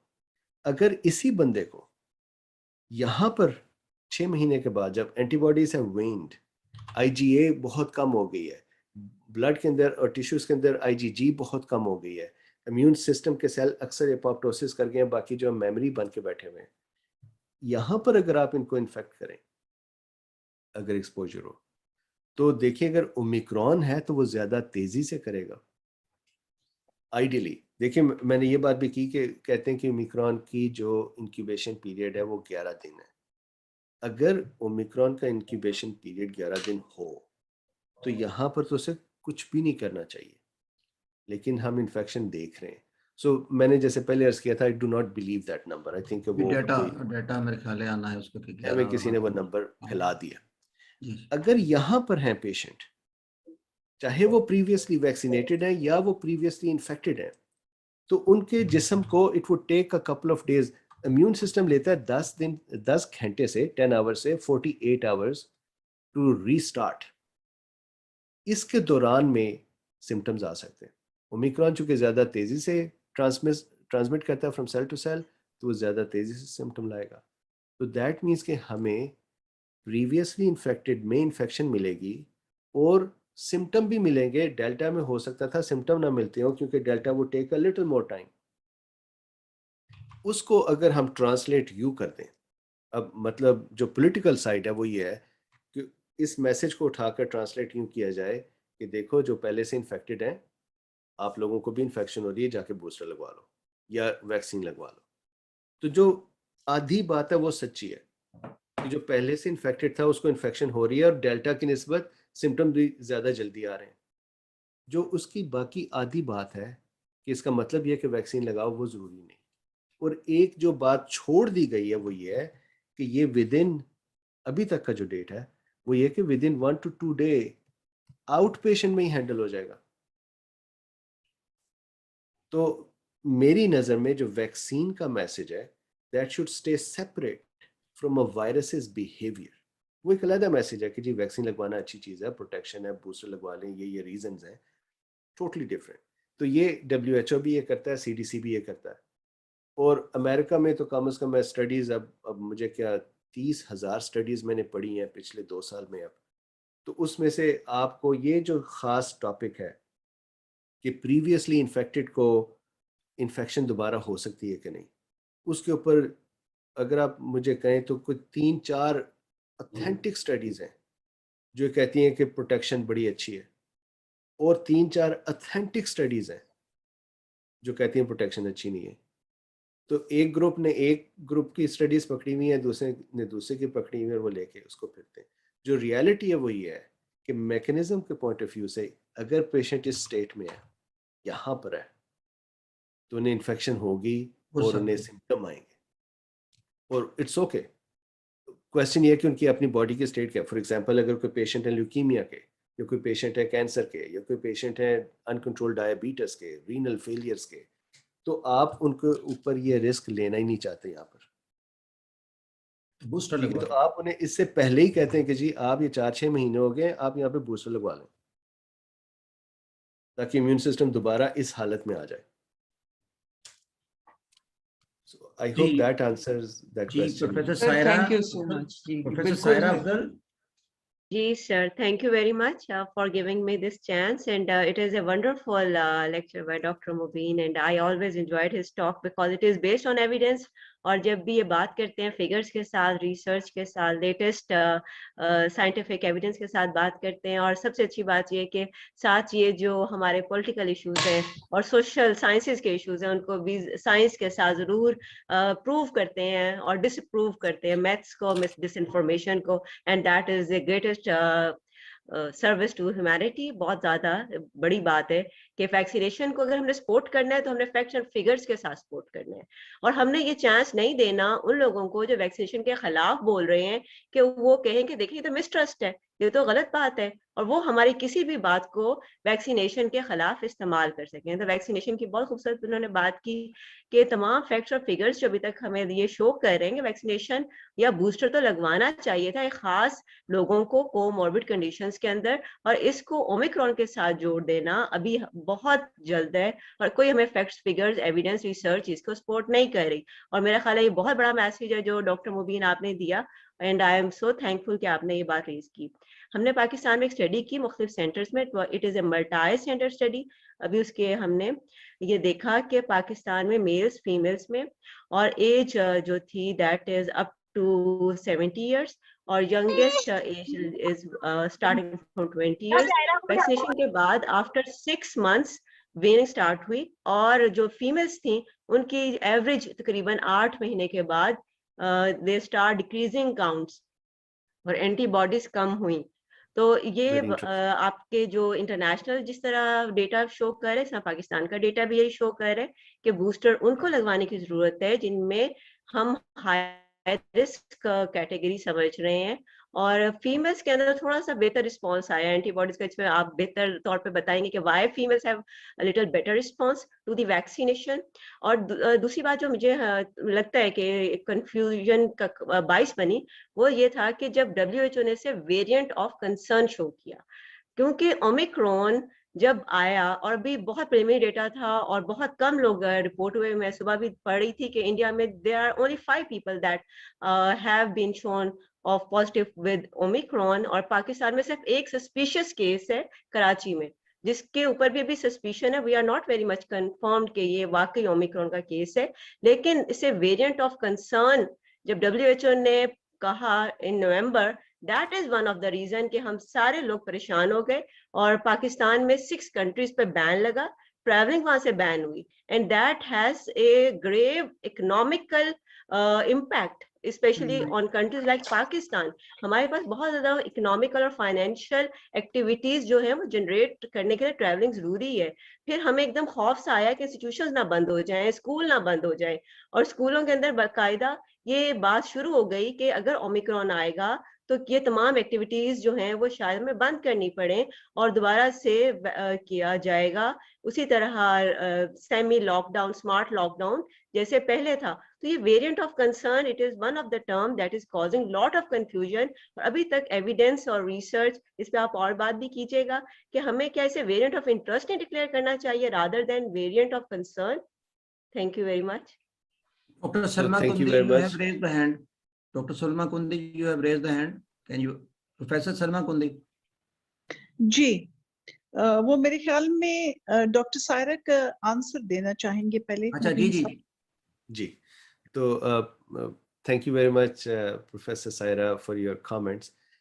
औरतों में जो इम्यून सिस्टम है, चूँकि ऑटोइम्यून डिजीजेस भी औरतों में ज़्यादा है, women have a better and a stronger immune system than men. अब वो रिसर्चेस बहुत हैं, कुछ रिसर्चेस ये कहती हैं this is because of the hormones, कुछ रिसर्चेस ये कहती हैं कि this is because a woman is task with the making of a baby and taking care of them, तो their immune system is generally better structured. जो भी वजह है, ख़वातीन में immune system responds better and more aggressively compare to men, जिसकी वजह से इसकी जो एंटीबॉडीज़ की प्रोडक्शन है that can B prolonged as well. Fortunately अब जैसे यहाँ पर यूएस में जो मर्द हैं उनका rate of getting infected is twice as much as the women, तो आई फील कि दैट इज़ बिकॉज वुमेन, एक तो ख़वातीन में सफाई सुथराई का जो ख्याल है वो मर्दों से बेहतर होता है, दूसरा ये कि वो चूँकि अपनी फैमिली का भी ख्याल करती हैं, अपना भी ख्याल करती हैं, तो फूड और इस तरह की न्यूट्रिशनल चीज़ों को भी वो प्रॉपरली ख्याल करती हैं, और तीसरा ये कि उनका इम्यून सिस्टम इज़ बेटर।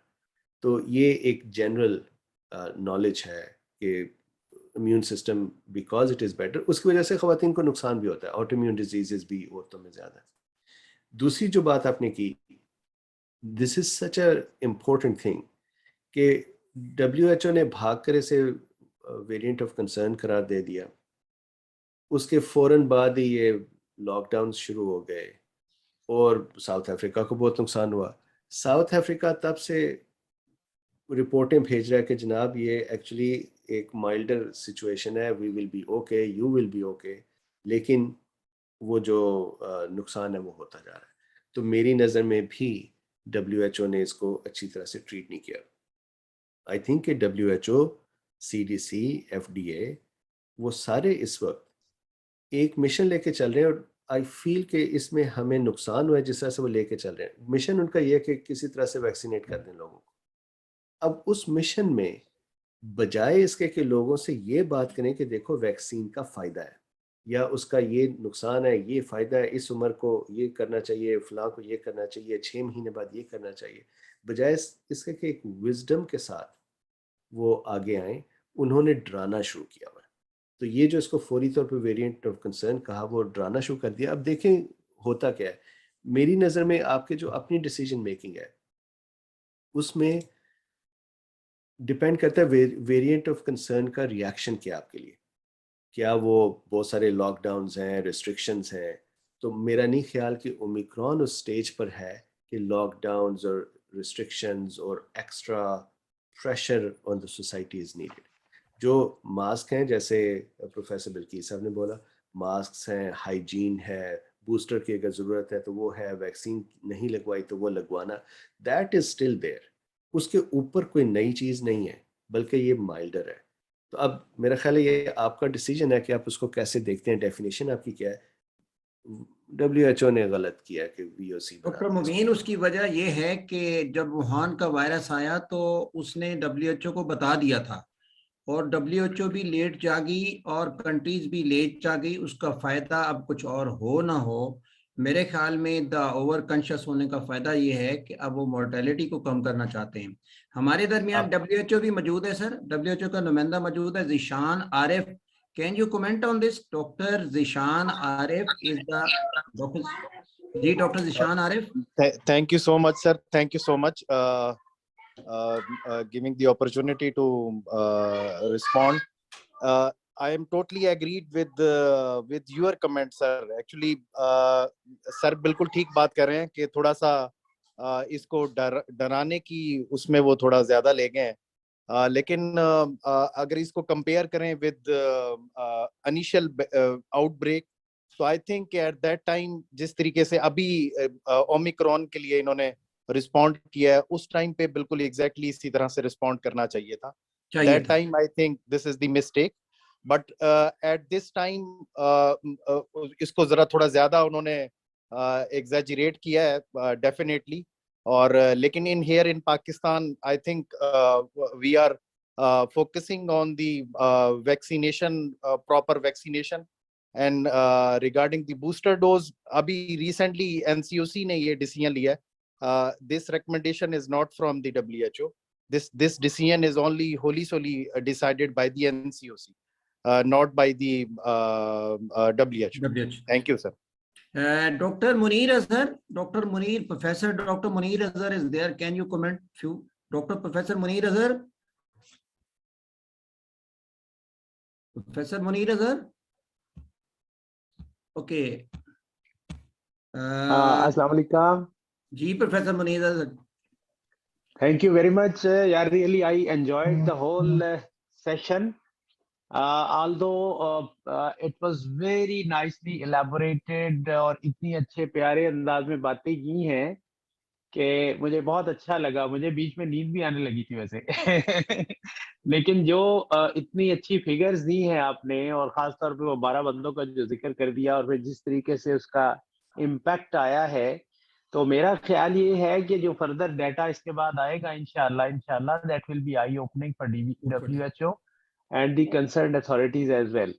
तो मेरा ख्याल है टेक होम मैसेज यही है हमारे लिए कि जो इस वक्त डिसीजन हमारे नेशनल लेवल के ऊपर हुआ है वो बिल्कुल ठीक है, और हमें रीवैक्सीनेट की तरफ जाना चाहिए ताकि बूस्टर डोज हो जाए, और जिनकी नहीं हुई उनके लिए तक वो 2 जारी है। और मेरा ख्याल है कि हमारी आज की जो डिस्कशन है पाकिस्तान के हिसाब से वो यही है। And thank you very much doctor मुलाजिम, आपने इतना अच्छा प्रोग्राम अरेंज किया। मुबीन साहब का भी शुक्रिया, सायरा अफजल की बहुत अच्छी बातें, और बिल्किस अख्तर की भी, और मैडम कुंदी की रह गई है, उनकी सुनने वाली है। प्रोफेसर मैडम सलमा कुंदी, आपसे पहले मैं एक और जूनियर डॉक्टर उससे सवाल पूछ लूं, अगर इजाजत हो तो उसको इजाजत दे दो।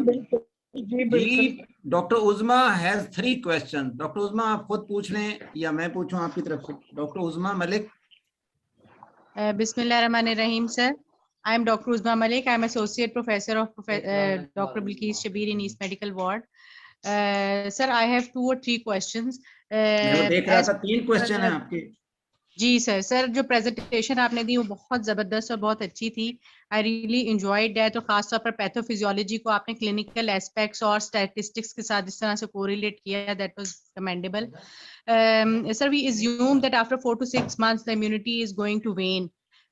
Is there any cutoff objective limit of antibody levels which can indicate that the booster is now much more helpful to take than not to take? क्या objectively टाइम बाउंड रहना ज्यादा बेहतर है आपके ख्याल में, या एंटीबॉडी कट ऑफ लेवल भी है? फॉर एग्जांपल जिस तरह से ये हेपेटाइटिस बी के इम्यूनोग्लोबुलिन लेवल कट ऑफ करा के देख लिए जाते हैं, क्या इसके भी कोई हैं? और क्वेश्चन नंबर 2 मेरा ये है कि क्या बच्चों में जैसे 12 साल से उम्र के लड़कों के अंदर स्कूल वाले जैसे बहुत प्रेशराइज करते हैं कि फाइजर वैक्सीन आप जरूर लगाएं, खासतौर पर ओमिक्रॉन वेरिएंट का ये जो एक वो फॉल्स आप जो कि जैसा कि आपने बताया कि वो इमेज फैला हुआ है, जरूरी है या नहीं है? जी जी डॉक्टर जी, मुबीन। ठीक है। सर आपका सेकंड क्वेश्चन था बच्चों में एज क्या? जी 12 साल के उन्होंने लिखा है कि is it important to vaccinate kids more than 12 year age to prevent the Omicron. दूसरा सवाल उन्होंने ये किया है, is it Pfizer safe in boys more than 12 year. तीसरा सवाल है, should health care worker should take the booster vaccination. और सर नेक्स्ट क्वेश्चन ये कि एंटीबॉडी कट ऑफ लेवल कोई अगर है तो वो हमारे लिए हेल्पफुल हो सकते हैं या नहीं? जी ठीक है, so let me answer these. बहुत ही अच्छे क्वेश्चंस हैं, thank you very much doctor Usma. So पहला जो है antibody cut off, this is the most interesting thing. मैं इसके साथ मुझे रोज ये चैलेंज आता है। अभी तक world wide antibody cut of का कोई एक नंबर जैसे कि पुराने टेस्टों में है वो अभी तक एस्टेब्लिश नहीं हुआ। सो हो ये रहा है कि हर एक टेस्ट किट जो है that is coming in and saying कि अच्छा जी अगर एक से ज्यादा है तो ये पॉजिटिव है या रिएक्टिव है, और एक से कम है तो नहीं है, या एक है तो थ्रेशोल्ड है।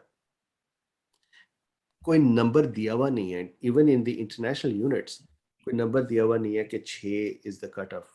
उसकी वजह है, I think it is understandable, उसकी वजह ये है कि SARS-CoV-2 हमारे लिए नया है, बेशक 2 साल पुराना हो गया फिर भी नया है, और हमें ये नहीं पता कि मुख्तलिफ लोगों की जो बॉडीज़ हैं वो किस लेवल पे जाके से हैंडल कर लेती हैं।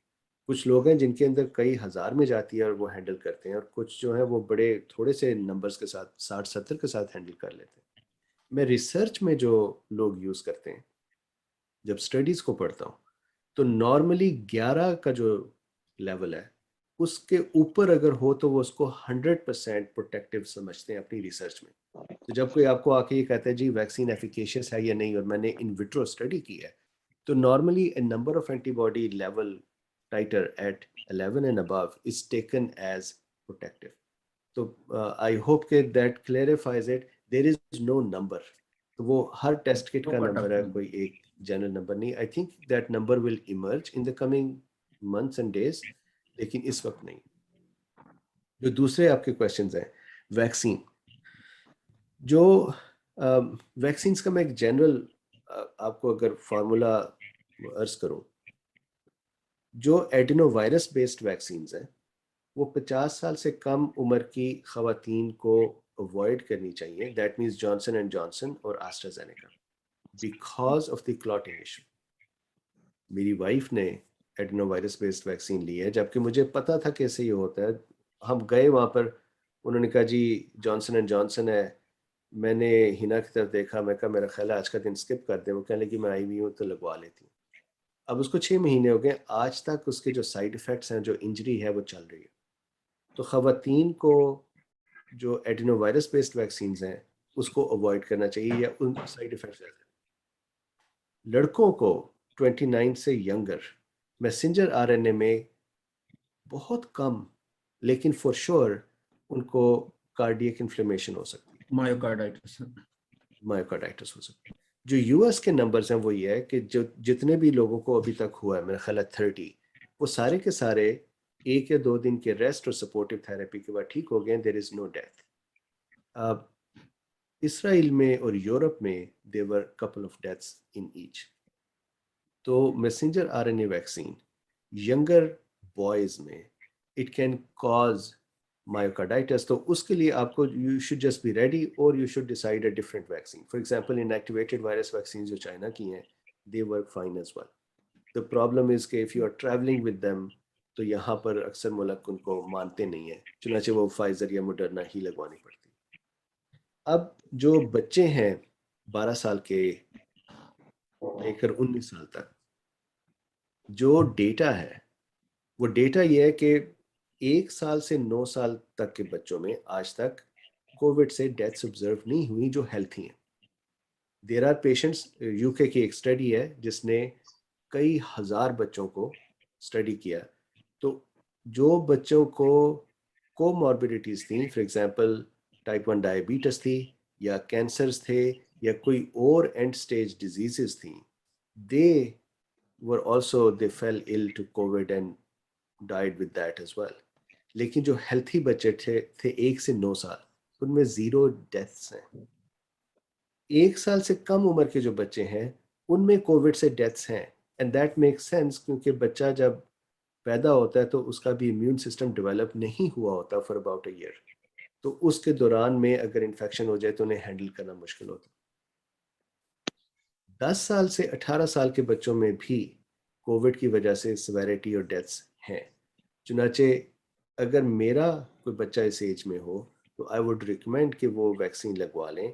मुझे मॉडर्ना वैक्सीन से डर लगता है क्योंकि उसकी डोज ज़्यादा है, फाइजर से ज़्यादा है। मॉडर्ना के साइड इफ़ेक्ट भी इंटेंस हैं, फाइजर की डोज ज़रा कम है, प्लस 85 माइक्रोन के करीब है। जी, इसराइल को, करेक्ट, इसराइल का मैं इसलिए नाम लेता हूँ कि इसराइल, आप हम सबको पता है कि they are very very particular about their own nation. वो तो ये चाहते हैं कि और एक्सपैंड हो, तो वो अपनी नेशन को नुकसान नहीं करेंगे। तो इसराइल में सिर्फ फाइजर इस्तेमाल हुई है, और अगर इसका कोई नुकसान होता तो वो बहुत जल्दी से रोक देते। तो जो सेकंड क्वेश्चन है कि क्या बच्चों को लगवानी चाहिए, this is a question for you basically to answer, लेकिन बच्चों को उतनी ज़रूरत नहीं है अगर वो हेल्थी हैं कंपेयर टू एडल्ट्स। फिर जी, Pfizer doctor and Rashid boys, जी, professor Rashid, you are raising the hand. Professor Rashid Mahmood, professor of physiology, professor Rashid Mahmood. मैं एक आखिरी आंसर कर दूं, बूस्टर इन जी। Health care. मेरे ख्याल में अगर health care worker are in need because of their exposure, तो booster is a good thing. जी, प्रोफेसर सलमा कुंदी, मेरे ख्याल में राशिद महमूद साहब को माइक ऑफ है। जी, अस्सलाम वालेकुम। That was such a lovely talk. As usual, I enjoyed it thoroughly. मेरा बड़ा बेसिक सा क्वेश्चन है जो कि मेरे ख्याल में मुबीन साहब और आप प्रोफेसर मुलाजिम साहब भी जी। जवाब दे सकते हैं कि what happened to beta, alpha, delta? क्या ओमाइक्रॉन की वजह से ये कम हो गए हैं या दुनिया से खत्म हो गए हैं? जब एक वेरिएंट आता है, पुराने वेरिएंट्स को क्या हो जाता है? मैं चाहूंगा this is doctor such Mubeen, अ आपने beautiful question. Can I have beautiful the question. answer? जी sir, do you want to take this question और do you want me to take it? जी, डॉक्टर मुबीन आपने, क्योंकि मेरे ख्याल में डेल्टा ने सबको ओवरकम कर लिया था ऑलमोस्ट, बाकी स्प्रेस हो गए थे, डेल्टा वाज एवरीवेयर, और द वैक्सीन वाले भी सोच रहे थे कि अब नई वैक्सीन बनाई जाए तो उसमें कुछ डेल्टा का एलिमेंट डाला जाए। और बाकी अब जो ओमिक्रॉन है वो देखें इसको रिप्लेस करता है या नहीं करता। I think doctor Mubeen has given 2-3 lectures on it. मैं क्योंकि इनके लेक्चर बड़े रेगुलर सुनता हूँ, मॉर्निंग में होते हैं और मेरे पास टाइम होता है उस वक्त सुनने का। Doctor Mubeen, do you agree with me? Yes, and Salma साहबा, this is such a beautiful question. मुझे इस वक्त सबसे ज्यादा क्वेश्चन जो भेजे जाते हैं वो ये है कि पिछले वायरस कहाँ गए, या ओमिक्रॉन अगर जीतेगा डेल्टा से तो डेल्टा का क्या बनेगा। तो अगर आप मुझे इजाजत दें तो मैं ड्रॉ करके थोड़ा सा इसका मैकेनिज्म दिखाऊं कि बाकी गए कहाँ। तो फर्ज कीजिए हमारे पास कोई एक पेशेंट है, और अब फॉर एग्जांपल साउथ अफ्रीका में मैंने पिछले दिनों एक रिसर्च एक्चुअली केस रिपोर्ट को डिस्कस किया था। She was an uncontrolled HIV patient, 39 years of age, और 216 days she stayed infected with COVID and then she recovered from it, but 216 days, so बस का जो कोविड है वो लोगों में ज्यादा देर तक भी रह सकता है। अच्छा, फर्ज कीजिए कि here is a person, this is a person A, उस पर्सन में डेल्टा वायरस मौजूद है। डॉक्टर मुबीन, मेरी मिसेज भी आज सुन रही है, वो कहती है रोजाना सुबह सुबह डॉक्टर मुबीन को सुनते हो, तो आज उर्दू में वो भी सुन रही है, साथ बैठी। थैंक यू वेरी मच जी, अस्सलाम वालेकुम। So sir, this is very kind of you कि आप सुनते हैं। तो ये फर्ज कीजिए कोई बंदा है, बंदी है, डेल्टा वायरस उनके अंदर मौजूद है। अब आ गया ओमिक्रॉन, या तो ओमिक्रॉन उनके अंदर जनरेट हुआ, किसी बंदे में पहली मरतबा ये जनरेट हुआ होगा, जाहिर है जब उस बंदे को इन्फेक्शन हुई होगी तो वो डेल्टा से हुई होगी, और फिर उसके अंदर ओमिक्रॉन जनरेट हुआ होगा। This happened somewhere in some person. कौन था हमें नहीं पता। तो डेल्टा मौजूद था, ओमिक्रॉन बना। अब क्वेश्चन ये है कि डेल्टा का क्या बना। तो हियर इज व्हाट हैपेंस। फर्ज कीजिए ये सेल है, इस सेल के ऊपर ACE2 लगा हुआ है और हमें पता है कि ये दोनों वायरस जो है वो ACE2 को पसंद करते हैं। तो ACE2 की जो बाइंडिंग अफिनिटी है ओमिक्रॉन की वो ज्यादा है। दैट मीन्स कि अगर 1000 डेल्टा खड़े हैं यहाँ पर और 1000 ओमिक्रॉन खड़े हैं, तो Omicrons will get a chance to get into the cell and not Delta. इसका क्या मतलब है कि अब डेल्टा किसी सेल में जाएगा नहीं। इट इज पॉसिबल कि 2-4 डेल्टा जो है वो अपॉर्चुनिटी लेकर, और वो मैं बस का कोशिश करता हूँ उर्दू में ट्रांसलेट करने की। This I am not very proud of this, लेकिन मुझे बाज उर्दू के लफ्ज भूल गए। तो वो अपॉर्चुनिटी लेकर तो कुछ डेल्टा भी एंटर हो गए सेल्स में, लेकिन ज्यादा डेल्टा बाहर रह गए। क्यों बाहर खड़े रह गए? क्योंकि ओमिक्रॉन्स जो थे they had a higher affinity. इसी को हम कहते हैं ग्रेटर ट्रांसमिशन। सिर्फ अफिनिटी नहीं, जो टी सेल का उसका एस्केप है, जो एंटीबॉडी का एस्केप है, that is part of the transmissibility. लेकिन इतना हिस्सा अभी हम मान लेते हैं। अब इसने जल्दी से भागकर ACE2 को कनेक्ट किया और ये दोनों इंटरनलाइज हो गए। डेल्टा बाहर खड़े रह गए। अब फर्ज कीजिए डेल्टा 1000 में से 10 चले गए सेल्स के अंदर, इधर 1000 में से 1000 चले गए सेल के अंदर। जो बाकी खड़े रह गए बाहर 990 डेल्टा, उनकी शामत आ गई।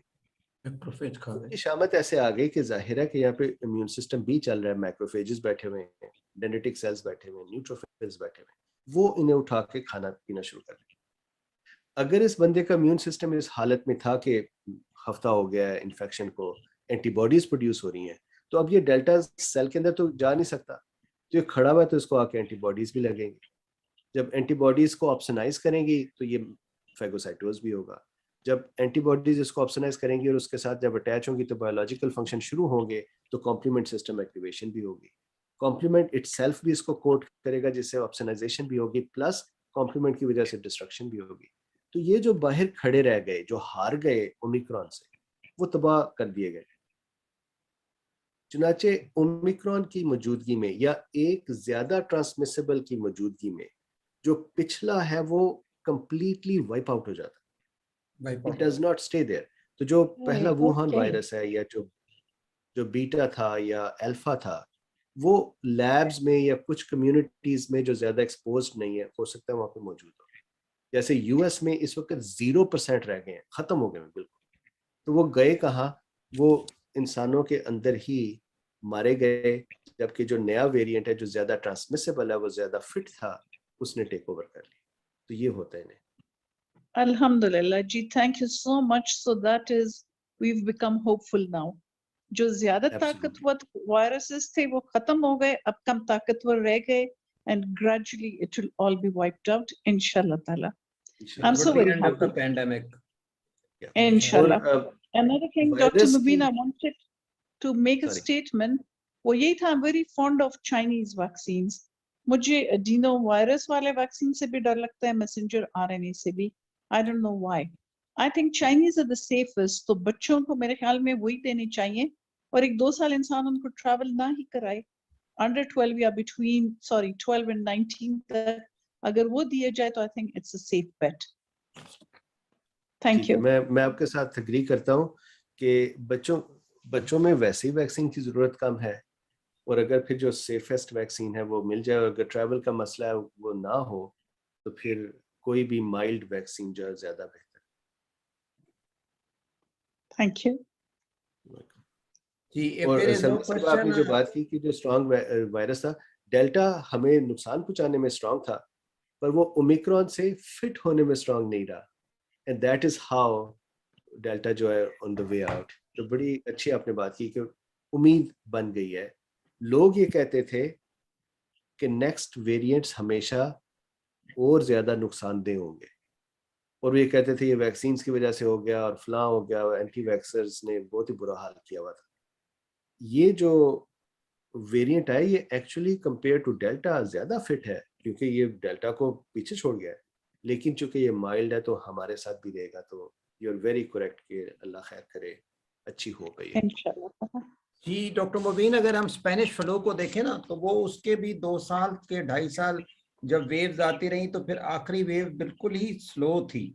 तो जब डेल्टा कोई भी वायरस की जो पेंडेमिक खत्म होने लगता है, तो वो इसी तरीके से ही आता है। If anybody बिल्कुल ऐसा। ask the question, if there is no question, can I request Dr. Salma Kundi to thanks the participant, Professor Bilqis, Professor Saira, Professor Dr. Mubin. Okay, sir, there is one question. Is there any role of vitamin C? जी, सो मैंने एक बड़ा elaborated ये discussion की हुई है पहले भी। Vitamin C का बेसिक रोल है, ये एंटीऑक्सीडेंट है, और antioxidant during an infection is very very important. यहाँ पर यूएस में तो जैसे मधुरी प्रोटोकॉल है उसका आईसीयू के पेशेंट्स का, मधुरी का जो पार्टनर डॉक्टर है Paul Marik, he actually uses intravenous ascorbic acid in ICU.